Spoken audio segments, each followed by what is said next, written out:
Crime insurance. Sounds sort of like a weird type of insurance, doesn't it? What is crime insurance? What does it cover? How do you get it? And do financial advisors need it? I'm going to answer these questions and more in just a minute. Hi, I'm Gordon Coyle. Welcome to my channel, where we talk about the risk and insurance issues on the minds of business owners. As an expert business insurance broker, these videos are intended to help guide and educate decision makers to help make you a more informed insurance buyer. If I don't answer the question on your mind that brought you to this video, reach out and let's connect. I'd love to hear from you. Okay, so let's start by defining what crime insurance is for financial advisors. Crime insurance is a commercial insurance policy designed to protect you and your firm from loss of money and securities that result from certain criminal activities. That's where it gets its name. The policy form is what we call modular and can be customized to include any or all of the 12 coverage options that are available for financial advisors. This policy may also be called a financial institution bond or bond form 14. The most common claims which arise under a crime policy are 1.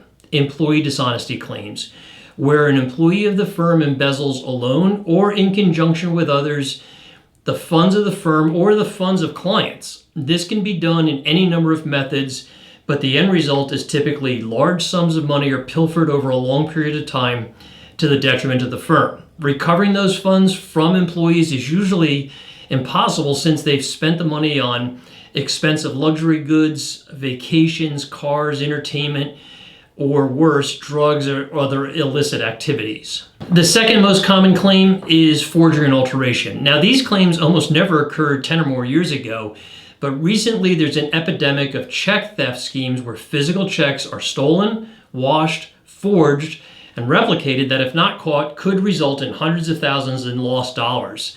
Commercial banks have limited obligations to make good on forged instruments. Number 3, computer crime, wire transfer frauds, and other funds transfer frauds are also at epidemic proportions today. Most cyber insurance policies provide some protection here, but this crime peril must be carefully reviewed to identify the risks and coverage elements your firm needs.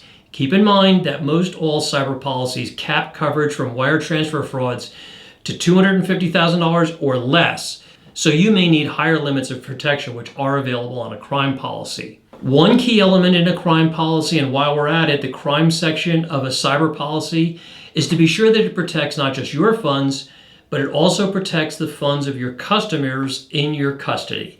This is potentially a huge exposure when you rely on a basic BOP policy or cyber policy for crime protection, since those policies usually only protect your funds and not your client's funds. As I mentioned earlier, there are multiple coverage parts available, and we typically recommend that all insuring agreements are accepted and purchased. I've only highlighted 3 of them here as the most prevalent claim occurrences today. What's the best crime insurance policy or insurance company? Good question. And the answer, in my opinion, is the policy that's carefully tailored to your firm's specific needs. It's very easy to go online and buy a policy from an online broker or insurtech, but I don't recommend it.